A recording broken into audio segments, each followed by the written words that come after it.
Welcome back, everybody. Ready for another deep dive? Definitely always up for a good mystery. Well, the one we're tackling today is, it's really got me hooked. We're digging into the case of Nikki Fitz. Oh, I remember seeing something about that. Wasn't she a young mother who disappeared? Exactly, from San Francisco. And the most gut-wrenching part is her 2-year-old daughter, Ariana, vanished along with her. A missing child. Oh, that's just awful. So, where do we even begin with a case like this? Well, right off the bat, there are a few things that just scream something's not right. Like, give me an example. Okay, so Nikki's roommate, Goyette, gets this text from her. Nikki's supposedly heading to Fresno with some friend named Sam. Problem is, Goyette has never even heard of this Sam person. Fresno. That's a pretty good distance from San Francisco, isn't it? What would she even be doing there? That's what everyone's wondering. Yeah. And hold on, it gets weirder. There's this Facebook post from Nikki's account, right? It talks about her 3-year-old son. But Nikki only has daughters. A son she doesn't have and a mysterious trip. Someone's definitely playing games here. And to make things even more suspicious, the post is riddled with misspellings. Friends and family say that's completely unlike Nikki. She was a good speller. So, we're dealing with someone trying to create a fake trail, but the question is why? What are they trying to hide? To understand any of that, we need to go back. Look at Nikki's life before she vanished. Fill me in. What was her situation like? So she was going through a really rough patch. She had been homeless for a bit and was fighting to regain custody of her 12-year-old daughter, Cindy, all while trying to raise Ariana. It's sadly a story we hear too often. Single mothers facing an uphill battle, juggling work and childcare while barely scraping by. It makes them incredibly vulnerable, unfortunately. And Nikki's vulnerability led her to Lameisani Briggs. Lameisani Briggs, who's that? She was a self-proclaimed street pastor that Nikki met at a homeless shelter. At first, she seemed like a lifesaver, offered Nikki and Ariana a place to stay. Sounds almost too good to be true. It was. Lameisani started getting really controlling. Jacked up the rent and childcare fees, basically took all of Nikki's earnings. Exploiting someone who is already down on their luck? How awful. There were even whispers of verbal abuse, and people saw Lameisani going through Nikki's things. Imagine the feeling of being trapped like that, financially dependent, no control over your own life. It's a scary thought. And sadly, the lack of safe, affordable housing puts so many people in these precarious situations. The power imbalance is just ripe for exploitation. Fortunately, Nikki's sisters, Tess and Claire, stepped in. They got Nikki and Ariana out of there, found them a new place. Thank goodness for family, right?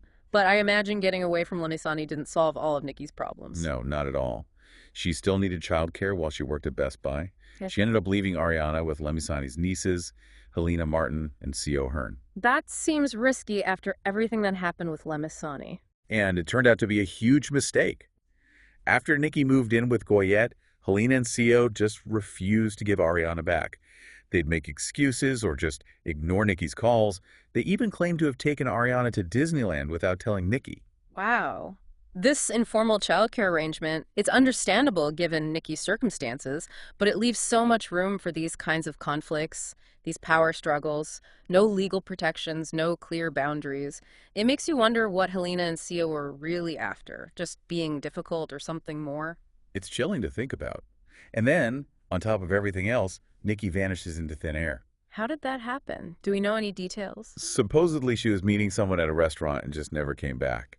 Her coworkers and sisters started to panic when she didn't show up for work, didn't answer her phone. I remember reading that a coworker mentioned a weird ATM withdrawal Nikki made right before she disappeared. She took out a couple $100, so who was she meeting and why the cash? It's just a bizarre detail, right? Adds another layer of mystery to this whole thing.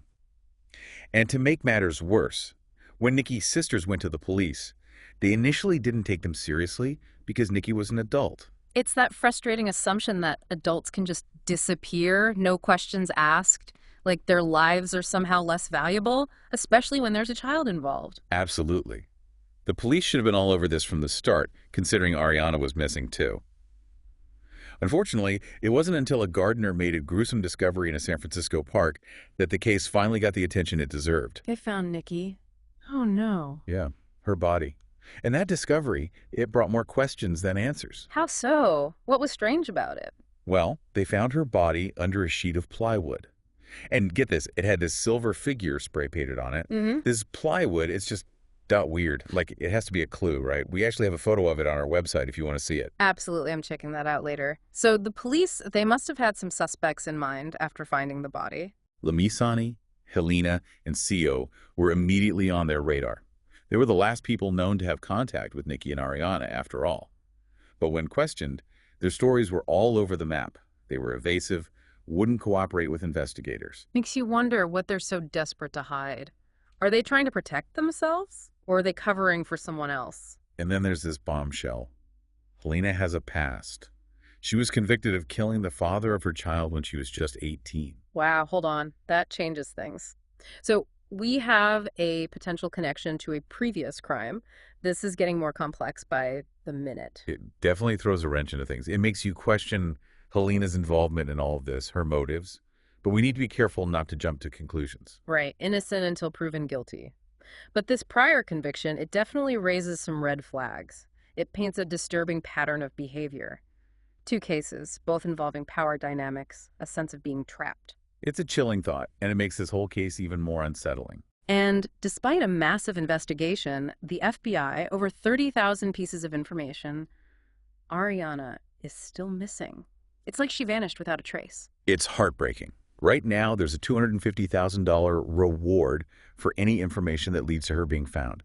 They've even put up billboards with age progression pictures of Ariana all over California and Nevada. Nevada? Why Nevada? That's where it's believed that Helina and Sio took off to after Nikki disappeared.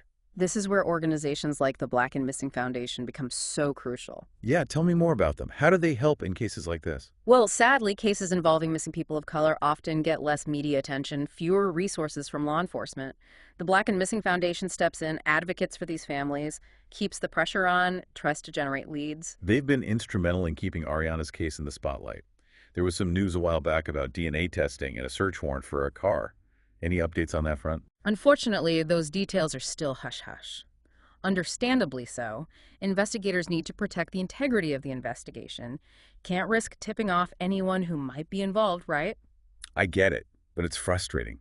We get these little bits of information, these tantalizing clues, but no real answers. What did they find during those searches? Was it connected to Helina, Sio, or Lameisani? And what about that plywood? Did anyone ever figure out what it meant, where it came from? It's the million-dollar question, isn't it? That piece of plywood, it just feels so significant. It's almost like whoever killed Nikki wanted to leave a message, a taunt, or maybe even communicate something specific. Yeah, you know what gets me? No one has come forward recognizing that symbol or the board itself. You'd think something that distinctive would have come from somewhere, that someone would have seen it before. It's truly baffling. This case, it's just riddled with loose ends. The text messages, the Facebook posts, those inconsistent stories from everyone connected to Nikki and Ariana, and then that haunting piece of plywood. It's like having all these puzzle pieces, but no clear picture of what they form. It's a mystery wrapped in an enigma, for sure. But even with the limited information we have, I think there are some important takeaways here. Absolutely. This case is a stark reminder of how vulnerable people struggling with poverty can be. It highlights the struggle single mothers face, the lack of support, the difficult choices they're often forced to make. Right, and it brings to light the vital role community awareness and advocacy play in these cases. It's because of Nikki's family's dedication, the Black and Missing Foundation's efforts, and the public's attention that Ariana's case hasn't been forgotten. And that continued attention keeps hope alive that one day she'll be found.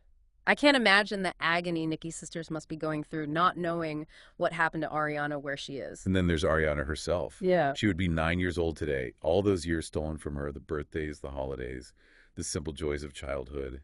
It's just heartbreaking. It underscores the need to never forget these missing children. Their stories deserve to be told, their faces need to be seen, and the search for answers must never stop. And, this case really brings up the whole intersection of vulnerability, systemic issues, and the struggle for justice.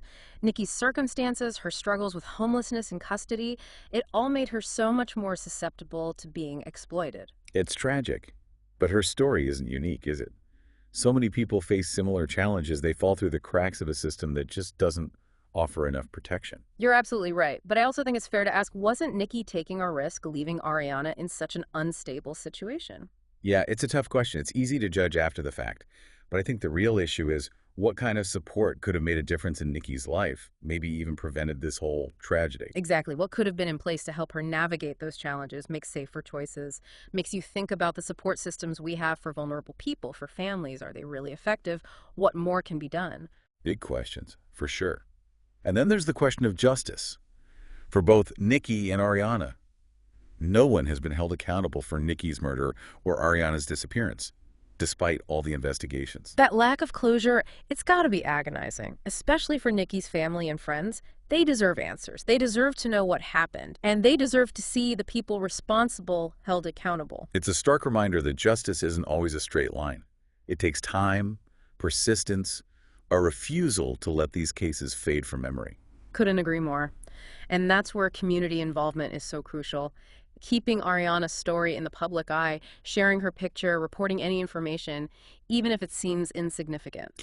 So what can our listeners do specifically to help in this case? Well, first off, please visit our website and take a good look at that picture of the plywood found at the crime scene. Maybe it'll jog someone's memory, spark a connection that could be helpful to investigators. It's such a strange, haunting image. Someone out there has to recognize it. Right. And remember, Ariana would be 9 years old today. We also have her age progression photo on the website. Please take a look, share it, and keep her in your thoughts. And if anyone has any information, anything at all about this case, no matter how small it seems, please contact the San Francisco Police Department or the Black and Missing Foundation. We have their contact information in the show notes. You never know. That one tiny detail you have could be the missing piece that helps bring Ariana home and finally give her family some peace, some closure. Nikki's story is such a powerful reminder of how fragile life is and how many people are struggling out there. It's a call for empathy, for action, for all of us to commit to seeking justice for those who are too often marginalized and forgotten. Well said. Let's honor Nikki's memory by working towards a world where every mother, every child has the support and safety they deserve. A world where every missing person's story is heard, investigated, and never forgotten. Thank you for joining us on this deep dives. We hope you'll continue to follow this case and do whatever you can to help bring Ariana home.